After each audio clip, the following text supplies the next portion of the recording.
RavPower has a new large capacity 100 milliamp hour power bank that's quick charge 3.0 capable, has USB-C as well. Thanks to them for sending it over to take a closer look at. If you're interested, I'll have links in the description to their new online direct store. Here is the packaging it comes in. It's a nice white box that folds open. On the back you've got some of their information, where it's made, and their offices. On the inside you've got the area where the power bank itself comes in. Then you get the case and accessories that come in this top box. You get a nice mesh bag to put everything in. This is really great to keep everything together and well protected, especially if you're traveling. You get 2 different lengths of micro USB to full-size USB cables. And then you get a little USB-C to micro USB adapter, and a happy not happy card, as well as a manual. So construction of this power bank is that it is black plastic. It's got a little bit of texture to it, although it's still fairly slick. Nothing real fancy here. It's stiff, it doesn't creak or crack. And the end here is hard to see. I'll insert a photo, but on the left you have micro USB quick charge in for charging. Next to that you have USB Type-C 3 amp. Next to that you have quick charge output. Next to that you have iSmart 2.4 amp output. What I like about this is they put the power figures in amps on the bottom here. That's just kind of a nice touch. They didn't do it for all the ports, but they did it for the Type-C and the iSmart.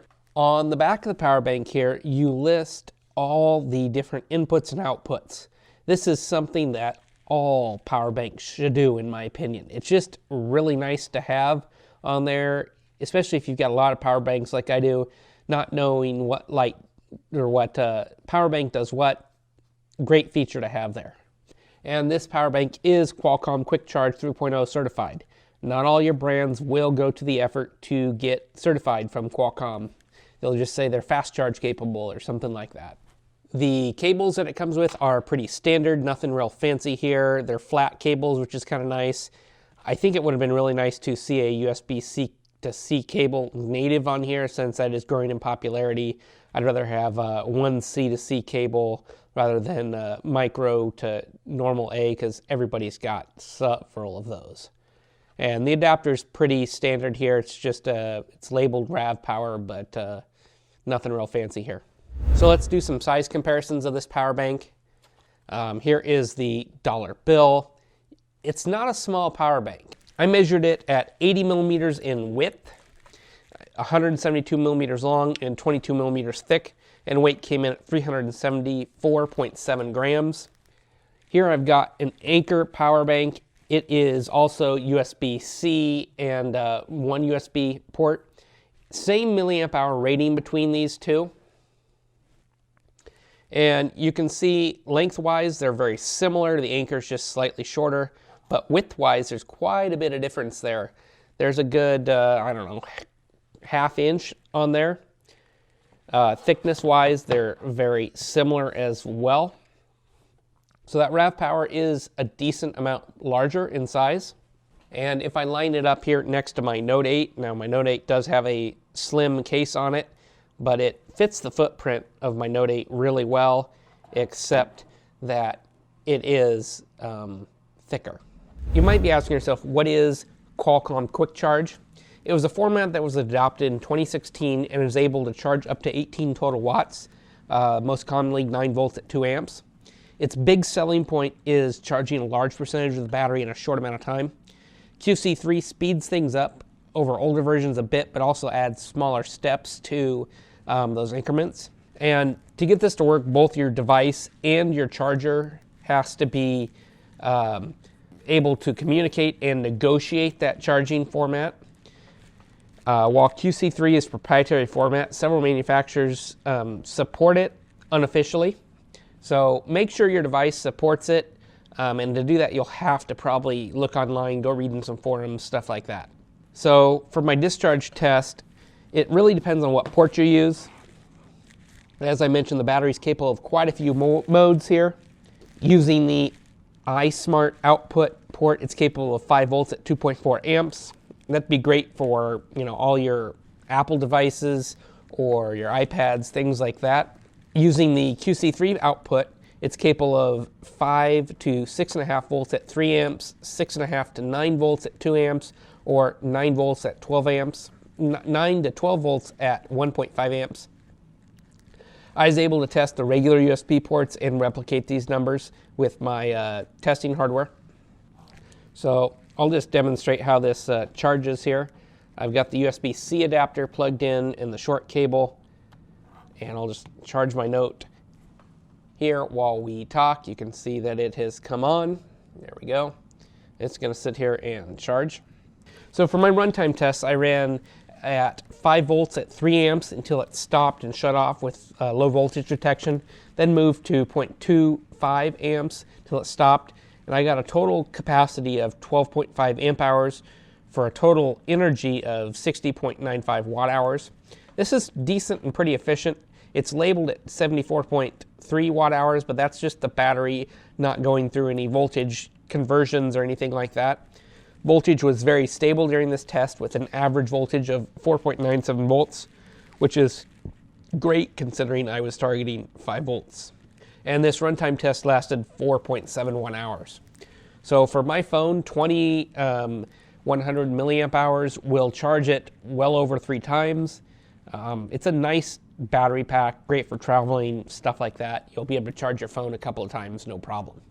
So as I mentioned, recharging this power bank can be done in more than one way. If you use the USB-C port, which does work to charge it, but not super fast, I was able to see about 7 watts. My USB-C charging equipment just isn't as complex as my micro USB is. On the back here, they say USB-C input is capable of 5 volts at 3 amps max. Like I said, I wasn't able to 100% verify that, but everything else I verified does hold true, so I imagine that does as well. It's not, the USB-C port isn't USB-C PD compliant for the input though, so you're not going to be able to charge at incredibly fast rates. It also offers micro USB input that supports Qualcomm Quick Charge 3, and this is the fastest way to charge a power bank in my experience.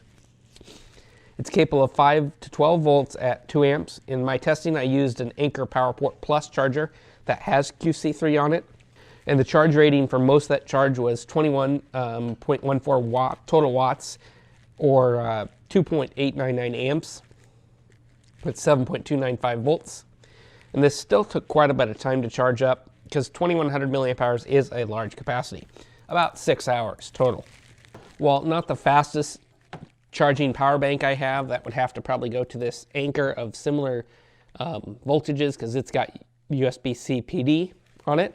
This is pretty respectable for a large capacity without having USB-C PD. So for me, the pros are this is a good value for the money on this capacity with USB-C and QC3 support. I like it. You can run, you can charge and discharge this power bank at one time, so it almost acts like a hub. It's simple, and really has all the inputs and outputs you'd need. And QC3 really does make a difference when charging or discharging. If you don't have one, I definitely recommend picking up a charger that supports that because it'll cut the charging time on this thing quite a bit. That being said, if you have a QC2, this will still work, just not as fast. So for me, the cons are the manual's not great on this power bank. It doesn't have a full list of specs, and it's pretty light in instructions, although it's a power bank, so there's not a lot to say. There's no USB-C PD compliant for recharging, so it only charges at that 7 watts I saw. And no USB-C cable is included. So my conclusion is the RavPower 2100 power bank QC3 is a good power bank from a brand with a good reputation for quality. It offers a huge capacity, and its footprint's just a little bit larger than some from other brands. I'd like to see USB-C PD compliant power bank for faster recharging and discharging, but you would have to upgrade to a different model to get that. Charging and recharging with QC3 means it's pretty quick, assuming you have a compliant charger. And just a note on that, one is not included in this kit. Overall, this is a nice value for the money if you needed a large capacity charger, power bank without breaking the bank, I can recommend this one. As always, guys, I'll have a link in the description to where you can pick this up on RavPower's new direct website. As always, thanks for watching these videos. Your support helps me continue to bring videos like this to you.